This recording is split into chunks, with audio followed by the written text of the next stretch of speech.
اپنے گھر والوں کے ساتھ اچھا سلوک کرو. میں آپ کو بار بار یہ بات کہتا ہوں، حقوق العباد میں کوئی کوتاہی نہ کریں. اپنے رب سے تو اتنی محبت کریں کہ اس کا حق بھی کوئی نہ چھوٹے، لیکن اس کے ساتھ ساتھ جو بندگان، دیکھیے بعض اوقات آدمی اس کے حق میں کوتاہی کرے تو برداشت کر لیتا ہے، لیکن اس کی اولاد کے حق میں کوئی کرے تو برداشت نہیں ہوتا. اور اللہ تعالیٰ کا معاملہ بھی یہی ہے کہ جب حقوق مخلوق کے ساتھ آپ کوتاہی کریں گے، زیادتی کریں گے، تو اللہ تعالیٰ وہ معاف نہیں فرماتے. اپنے ساتھ جو اللہ تعالیٰ کے حقوق میں ہم کمی کرتے ہیں، اللہ چاہیں گے تو اس کو بخش دیں گے، معاف کر دیں گے، کیونکہ ان کا حق ہے، وہ چاہے معاف کریں چاہے سزا دیں.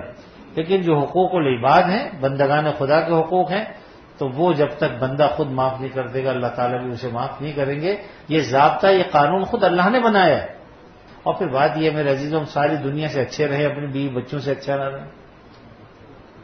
لوگوں سے ملیں تو بڑے خوش اخلاق، بہت بہت اچھے آدمی صاحب، بہت اچھے. بیوی کو جو ہے 5 روپے دینے کے ہم روادار نہیں، اس کو ہم خرچہ نہیں دیتے، اس کی ضروریات ہم پوری نہیں کرتے. اس کا بھی تو کچھ حق ہے، اس کو ماحول مت چھوڑیے، اس کے حق اپنی جگہ پر ہے. حضرت تھانوی رحمۃ اللہ نے لکھا ہے کہ کچھ نہ کچھ مہینے کا مقرر کرو، اپنی بیوی کو دے دو اور دے کر بھول جاؤ. اس سے حساب مت لو اس کا کہ وہ پیسے کہاں گئے جو میں نے دیے. جب تم نے اسے دے دیے، جس کو چاہے دے، وہ جو چاہے کرے.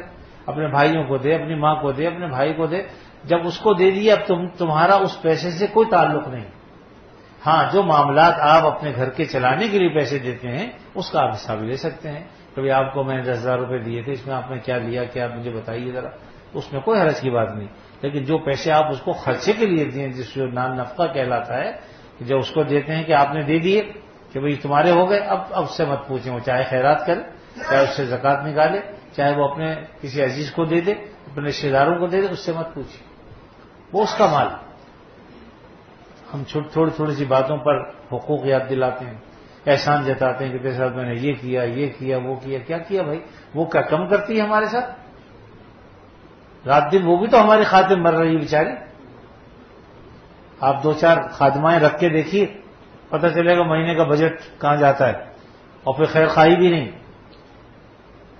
اس لیے اپنی بیویوں کی بھی قدر کریں، اور بیویوں سے ان کو یہ بات بتائیں کہ دیکھو، تم اگر ہمارے ماں باپ کی خدمت کرو گی، تمہارا ہم پر احسان ہوگا.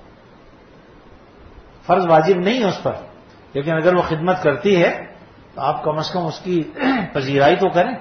آپ اتنا تو کہیں کہ بھئی تم جو کچھ کر رہے اللہ تمہیں جزائے خیر. اس سے دیکھیے آپ کی بیوی کو جذبہ ملے گا نیا، اور زیادہ خدمت کرے گی. ایک طرف ساس سسر چڑھائی کرتے ہیں، دوسری طرف شوہر بھی اگر چڑھائی کرے تو پھر معاملہ کیا ہوگا؟ وہ بیچاری کہاں جائے گی؟ سارے گھر کو چھوڑ چھاڑ کے تو تمہارے پاس آئی اور ہم نے اس کا یہ معاملہ کیا. اس لیے اس کی حوصلہ افزائی کریں گے تو آپ کی بھی، آپ کے ماں باپ کی بھی، سارے خاندان کی دل و جان سے خدمت کرے گی. میں نے دیکھا ہے بہت سے خواتین ایسی ہوتی ہیں، اپنے پورے خاندان کو لے کے چل رہی ہوتی ہیں. شوہر میاں تو میاں مکھنچو ہوتے ہیں، انہیں کچھ پتہ ہی نہیں ہوتا. سارے گھر کی جتنی بھی سمجھیے ترتیبیں ہیں وہ سب عورت کے دم سے قائم ہوتی ہیں. بعض اس کی مخالف بھی ہوتی ہیں، بالکل برعکس ہوتی ہیں.